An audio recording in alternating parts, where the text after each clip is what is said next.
कठिन परिश्रम तथा घोर तपस्या से सजाया गया सुंदर महाराष्ट्र दुश्मनों के पैरों तले रौंदा गया।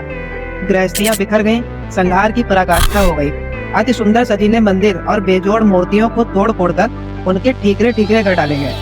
मलिक काफूर को सुल्तान ने हुक्म दिया था सिपाहियों के कुसूरों और लूट खसोट के मामलों को नजरअंदाज कर देना। उस समय महाराष्ट्र में जो कुछ घटित हो रहा था सहन शक्ति से परे था। ज्ञानेश्वर महाराज के महाराष्ट्र में, कल्प वृक्षों के उपवन में, अमृत के सागर में, चेतना चिंतामणि के नगर में इतना उद्यम, इतना हुड़दंग, गोकुल शमशान बन गया। गौ माता को खिलाए जाने वाली गोग्रास की प्रथा बंद हो गई और गो को ग्रासने का चलन आ गया। उन दिनों अलाउद्दीन खिलजी दिल्ली में था।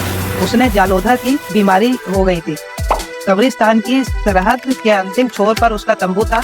उसके पैर कब्र में लटके थे, परंतु स्वभाव की दुष्टता में कोई कमी न आई थी। खिलजी ने महाराष्ट्र से मलिक काफूर को दिल्ली बुलाया। वह खिलजी का अत्यंत विश्वसनीय मलिक ने फौज को महाराष्ट्र में रखा और स्वयं दिल्ली रवाना हो गया।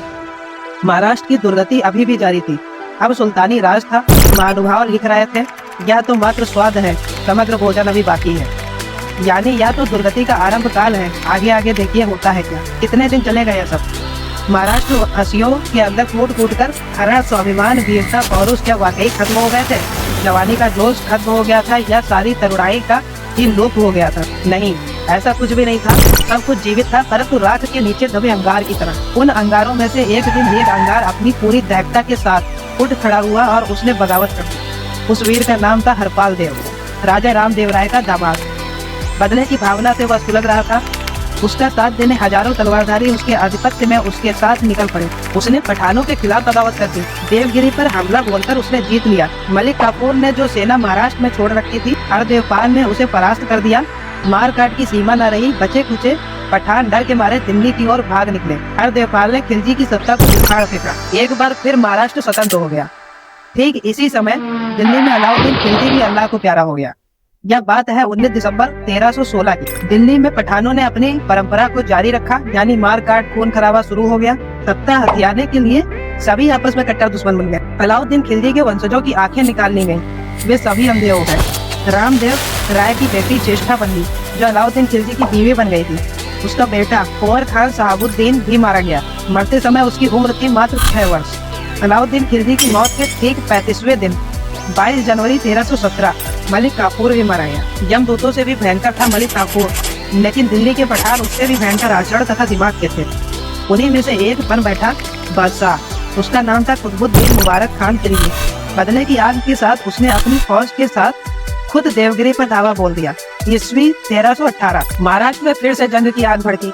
कुतुबुद्दीन की फौज के आगे हरपाल देव की फौज बहुत ही छोटी पड़ गई। जिन कारणों से शंकर देव की हार हो रही थी, उन्हीं कारणों से हरपाल देव भी हारे। दुर्भाग्य से हरपाल देव जीवित ही मुबारक खान की चंगुल में आ गए। सुल्तान के आगे उसे हाजिर किया गया। उसने एक भयंकर हुक्म जारी किया, इसकी खाल को उतार कर देवगिरी के आम दरवाजे पर लटका दिया जाए। हुक्म की तामील तुरंत शुरू कर दी गई। हरपाल की चमड़ी उधेड़ने को नृशंस काम शुरू हो गया। उसे तड़पता देखकर सुल्तान खुशी से फूल उठ रहा था। चमड़ी उधेड़ लिए जाने के बाद उसकी मृत देह को देवगिरी के किले के मुख्य दरवाजे पर उल्टा लटका दिया गया, किसी छिने हुए बेजान बकरे की तरह। सम्राट रामदेव राय के इस दामाद की उसके विवाह के शुभ अवसर पर कभी इस दरवाजे पर आरती उतारी गई होगी। पूरे सम्मान के साथ उसने किले में प्रवेश किया होगा और आज उसकी बेजान देह उसी दरवाजे पर लटक रही थी। यह थी सुल्तानों की क्रूरता, उनका हीन आचरण, सुख की मौत को भी छीन लेने की मानसिकता। अब तक देवगिरी के किले पर बड़े गर्व के साथ फहराता था गरुड़ ध्वज, और आज वहां मंडरा रहे थे गिद्ध।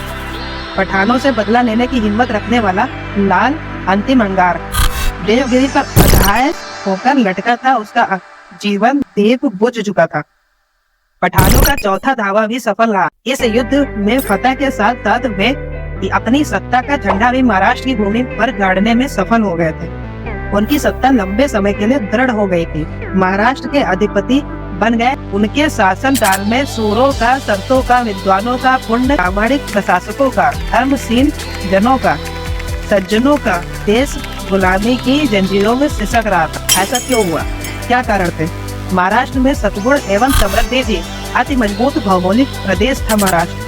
यह अभेद अजय गढ़ एवं किले थे, प्रतिभा थी। इन सब के बावजूद हम क्यों परास्त हो गए?